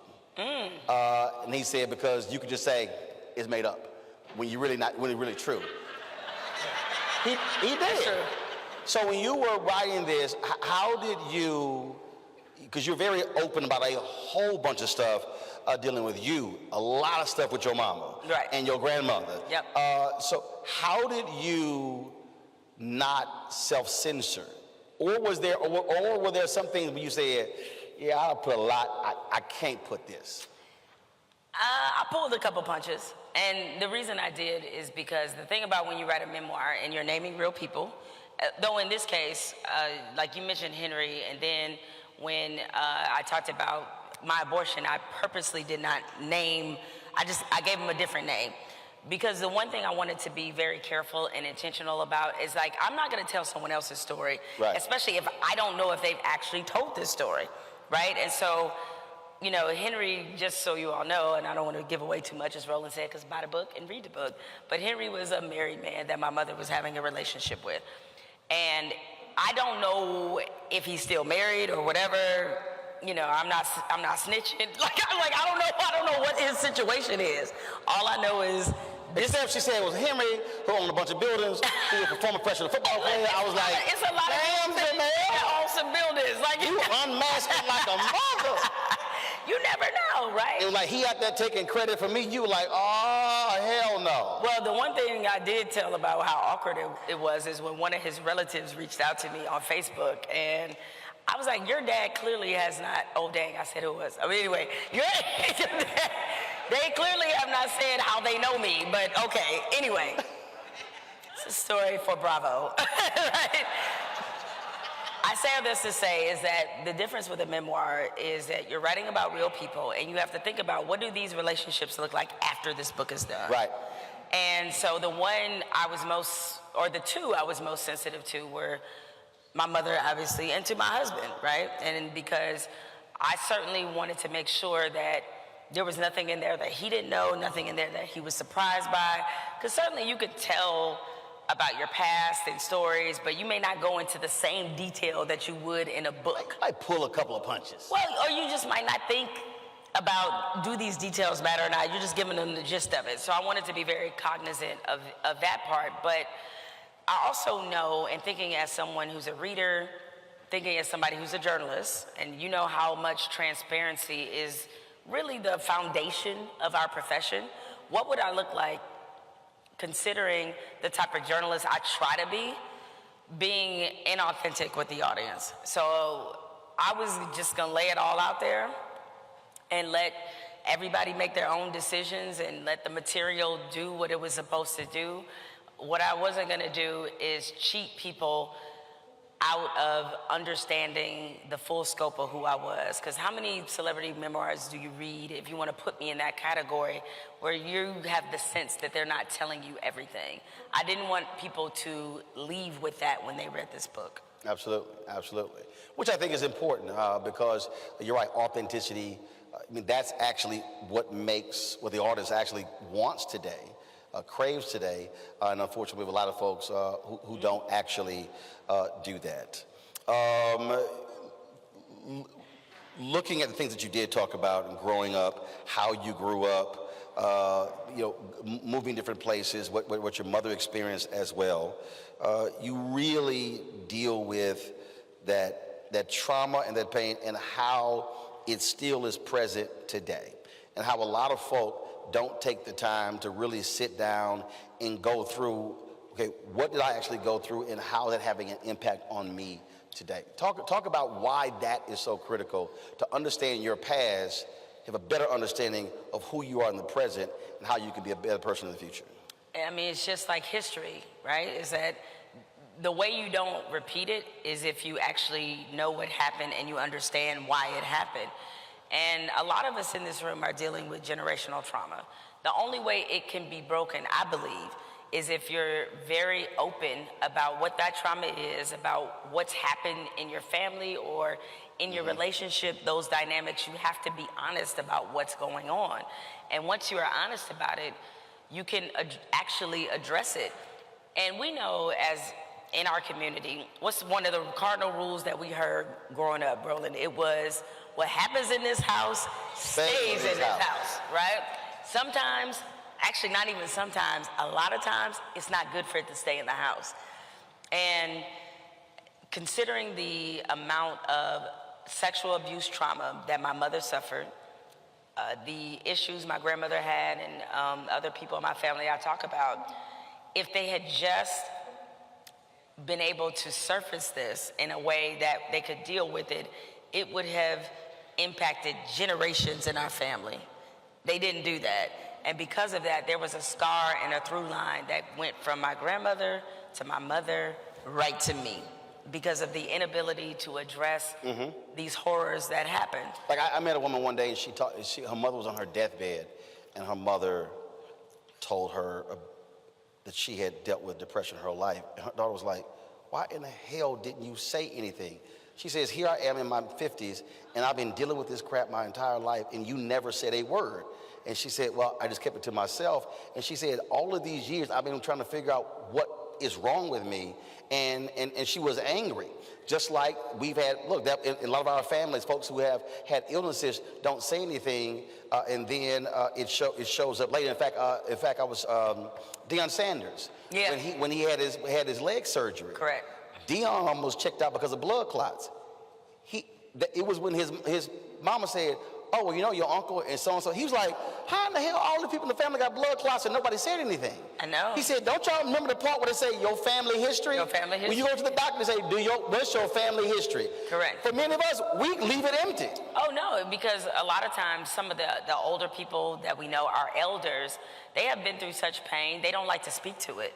And that's why one of the things I want you all to take away from reading this book is while your people are here, ask them about their lives, even if it makes them wildly uncomfortable.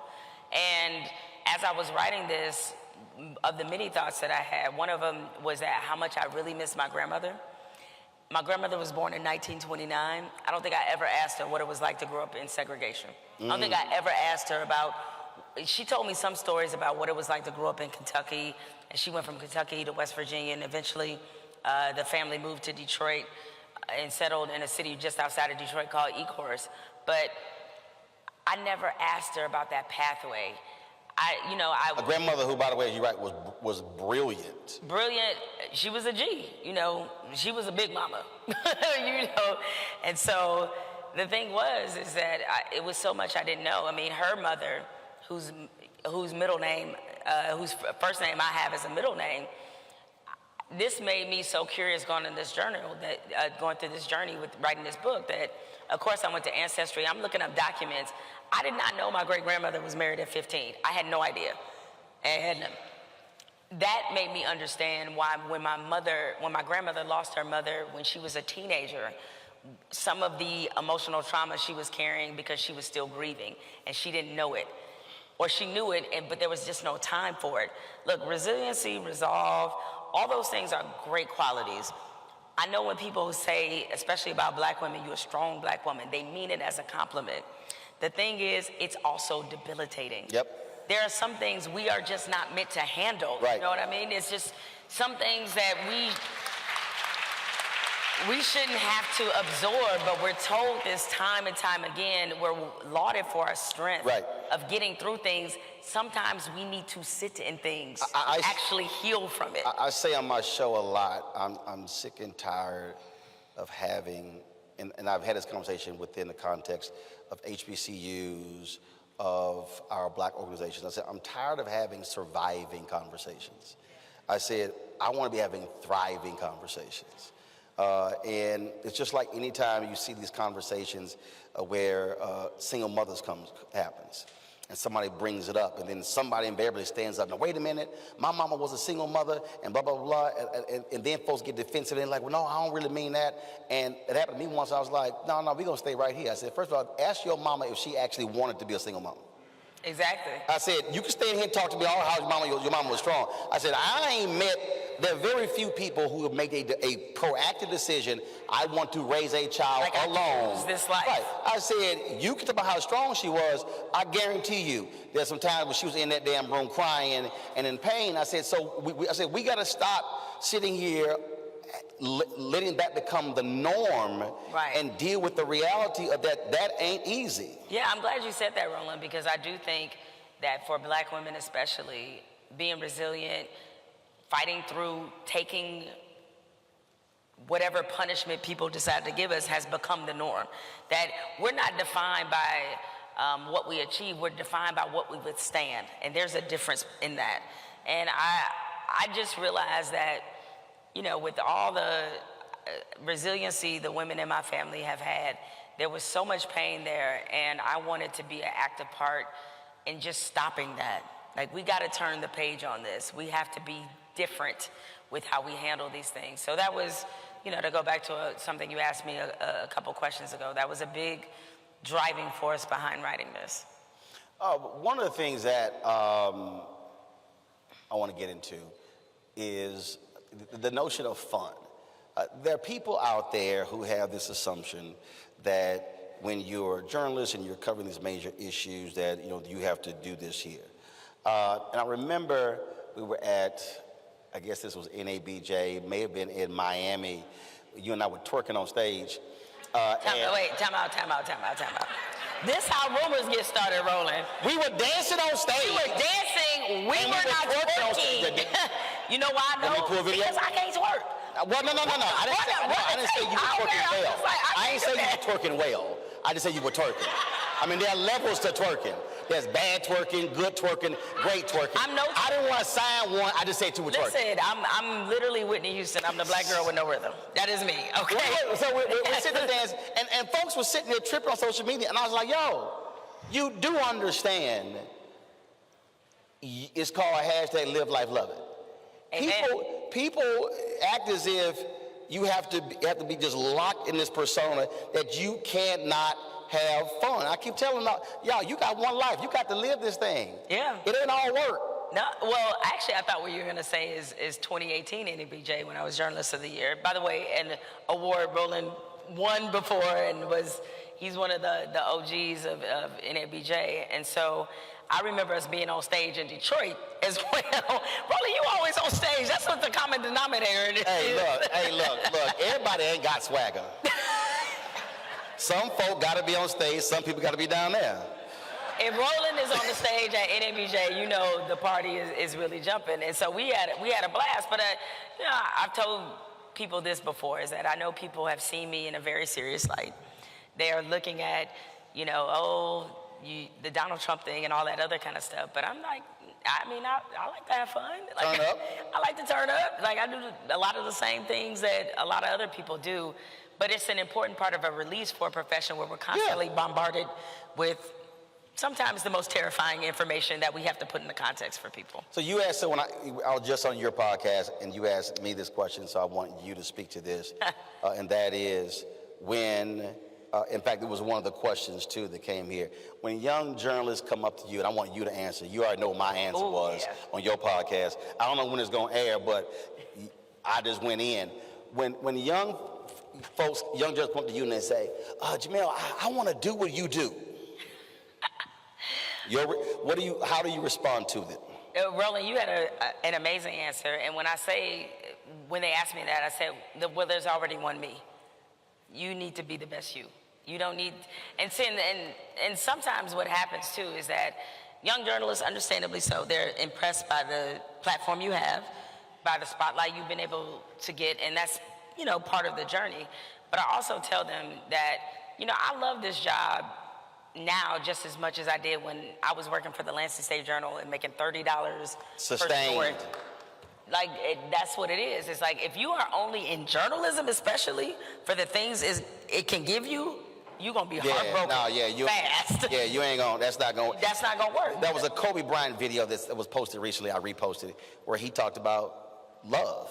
He said, it's the love of basketball. He said, when you love basketball, he said, that's the driving piece. And that's it. Say, you know, people come up to me and say, man, I see you, you packing gear? And I'm like, yeah, because we got to get the hell out of here. If I help pack, we can move out faster, but also I own it. Yeah. But the thing is, when you love your craft, you want that shot. You want that, like you want to write that lead a certain way. That's the love. It ain't the money or being recognized in airports. Roland, you know this as well as I do. When you were first getting into journalism, what did you hear about the salaries that journalists made? Oh, they said point blank, you're going to be making $12,000, $14,000. It was $19,000 when I graduated. When you graduated? In 97. All right, okay, you graduated in 97. It was $19,000. I graduated in 1991. Austin American Statesman offered me $20,100. I told them, no, y'all got to pay me at least $2 grand more. $2 grand? And I did. You fought for that $2 grand? And they were like, and in fact, the interesting thing is, so Knight Ridder, of course, one of the big changes, Vice President Bill Baker was a great guy. He said, I really think you're going to work for our paper in Brayton in Florida. And I was like, what's your circulation?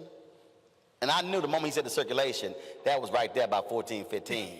I said, say, Bill, that paper too small. And he was like, I'm sorry, we're too small. I said, yeah, Bill, my skill set, that's for somebody who ain't got my skills.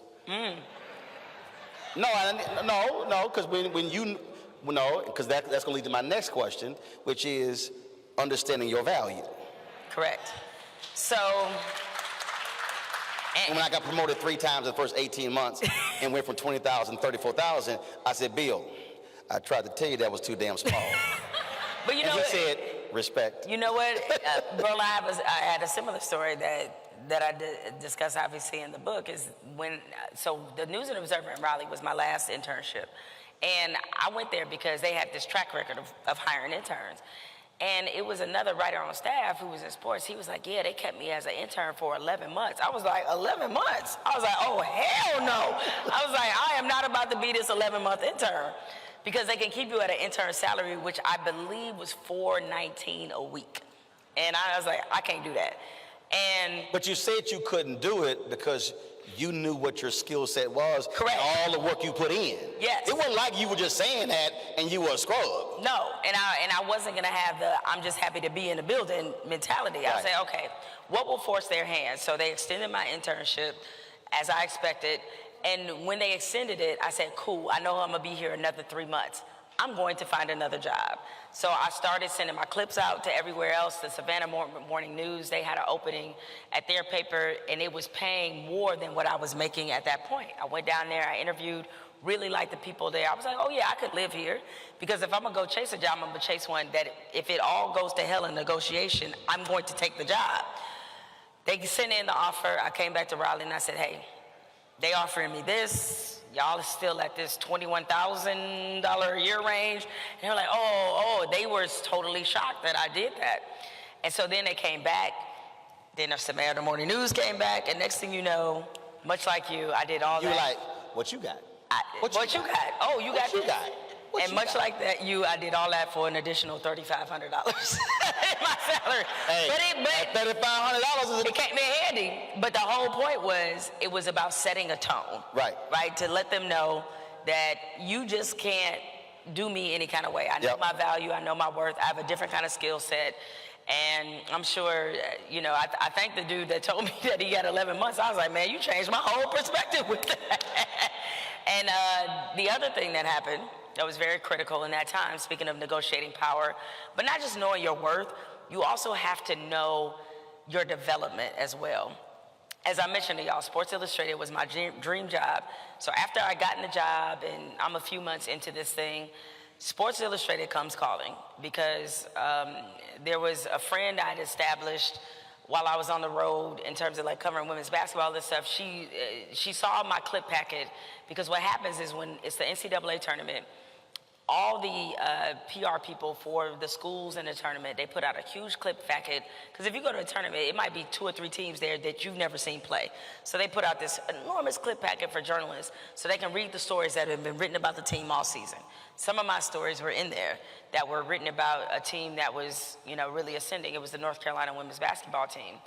She took that, she saw those clips, loved them, and sent them to an editor at Sports Illustrated, because she worked for Sports Illustrated, and she was covering women's college basketball.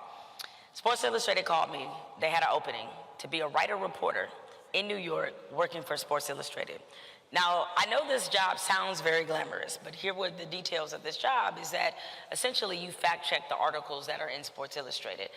And if you are if you are motivated enough, if you are driven enough, and you pitch them stories and they decide to run it, and you can report on it, maybe that could happen. So I'm looking, I've been reading Sports Illustrated for years, and I know none of those writers came from the writer-reporter track, and I'm like, okay, well, I'll go to New York. I had never been to New York City. They put me up, it's great, and I get the job. They offer me the job at the end of the interview. And the interview, I think the job was paying $42,000 a year to live in New York City. So basically, I would have been sleeping on the subway. Unless I wanted a apartment with 12 roommates, right? I was like, what? That math ain't mathin'. But it was Sports Illustrated. This is my dream job. And, I thought about it. I would say, okay, let me think about it. Let me figure out what I want to do. And I'm like, let me get this straight. I'm writing basically every day at the News and Observer. I've already won the State Press Association Award for Best Sports Feature for a story I did on the Citadel's first female athlete. I am able to pretty much write what I want and whenever I want. And I have to go to Sports Illustrated. To get to Sports Illustrated, I have to fact check somebody else's stories that aren't mine.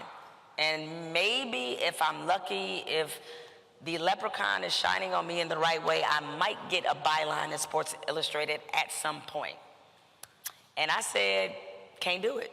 Right. Cannot do it. And so I told So you weren't all focused on, but Sports Illustrated. No, because you mentioned about younger journalists, a lot of younger journalists, and I would just say young people in period, regardless of industry, you all think bigger is always better. Nope. If they're not going to develop you, if what you want to do there, if you look and see who does those same things, and none of them are in the position they're trying to bring you in on, maybe you need to rethink something else.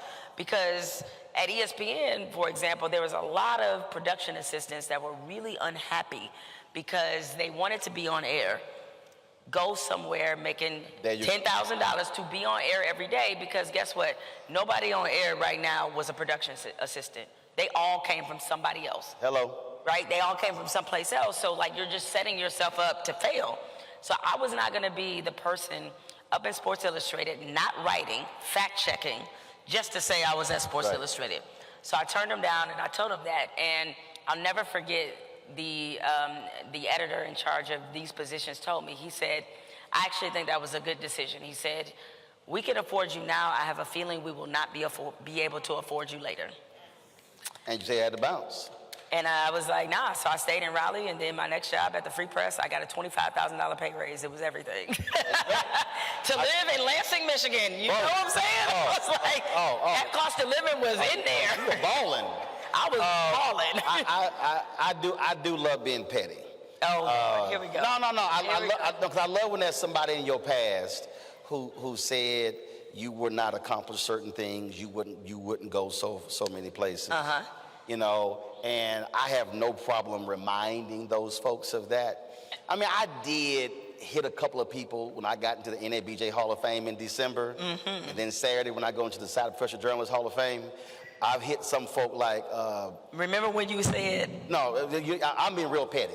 So for you, but also it's a driving thing. If you want to understand the king of petty, watch Michael Jordan's Hall of Fame speech. Oh, yeah. People were mad. I was like, that's the kind of speech I'm talking about giving. So for you, is there one or two folk in your life where when you look at the stuff you're doing now with your podcast and the Atlantic and producing the stuff you're doing with LeBron, all different things, you sitting there going, I told you. So, I mean, here's the thing. There's going to be people like that littered throughout your career, but there are a couple people that, you know, I know that especially when I got my columnist job in Orlando, that they really hated on me and hated on me to my boss on top of that. They didn't even work at the Orlando Sentinel. But I'm a deeper level than petty because then the extra petty part of me can't even give you the acknowledgement that you did that. Because I know it would be oxygen to them, and I can't do it. So I want them breathing. You're like, I want them breathing the hate. I want them breathing. I was like, I can't do it though, Roland. It's like, my spirit will never let me platform somebody who just ain't important to me. They're just not important. Oh no, they're not important. Yeah. You know, I'm gonna tell you off air. When I tell you off air who it is, see, you gonna fall out. She nice. She nice. I named her. Every time I do something in my career, I want Jeff Braun watching. He named the first and the last. Roland, do you know his middle name? I mean, Jeff Braun was the news director at KBTX in Bryan College Station, Texas, and I was an intern, and they had a weekend sports anchor job open up. And remember, I went to communications high school, so I'm already far above. Straight up, one of his friends came to me and said, he will not hire black men. Came to me and told me that. I was like, ain't no hell I'm staying here. And as a matter of fact, when I was on the team covering the Republican National Convention, the Austin American Statesman, was only out of college 7 months, I ran into him. Like, what up, Jeff? Oh, bro, what you doing here? Covering the Republican National Convention. Just graduated. So every time something happens, Jeff Braun. B-R-A-U-N. And then give the spelling. Working in Dallas. But do know this. See, you put first names. When Roland writing his memoir, I'm putting middle names, last names, date of birth. This the address. This way you can find them. But here's the thing. You know, I'm definitely one of those keep that same energy, right? So trust me when I tell you, if I saw this person in public, Roland, keep your location on because I might need bail money. Oh, ain't no problem. Just know that. If I see them in person, ain't no problem. It is on. Like, I'm waiting for the confrontation. You got to text me. I'm going to text you. I'll be like, Roland, it's about to go down. Have your TMZ. wallet. Follow Jemele at all times. I'll do a special from jail for Roland Martin Unfiltered. Oh, absolutely. Don't worry about it. I know enough attorney generals and DAs. You ain't going to be spending no time in jail. So your people got to have your back. That's it. Unfortunately, y'all, all they gave us was an hour. Time is up. You should get Jemele Hill's book, Uphill. It's absolutely a fascinating book. It is an easy read. And let me say, now some of y'all might, oh my God, easy read means in our business, writing is about rhythm. And when you read, you should be thinking the same way with music. And so when you're reading a book, it's just flowing. And so you can just go from one page to the next. You can knock it out in 2 or 3 days because it flows like that. And so other books like Staccato, you like, this is giving me a headache. I read a Peggy Noonan book. It took me about 3 years to finish that book. And by the way, I would say the same about Roland's book, Wife Here, because when I had you on the podcast, I mean, I probably read that in maybe 2.5 days.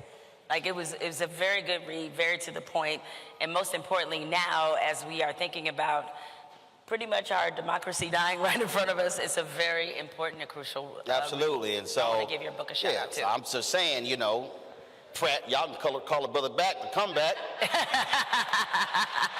Eddie, I mean, you got a little pull. I'm just saying, Eddie, it's your lecture series. You gave him the money, Eddie. Oh, I ain't got a problem. Just go ahead and put it out there. I think the audience has figured it out. Yeah, I think we figured it out there. So, all right, y'all, that is it. Put your hands together for Jemele Hill. Thank you. You a fool, Roland. And of course, we were live streaming this on the Black Star Network. So all the folks who are watching the network, we appreciate it. Y'all get the book as well. Available at all bookstores. And then if you run into Jemele, she can sign your book, and hopefully she'll have that person who was tripping on her. Y'all can get that good video. Thanks a lot. I'll see y'all tomorrow.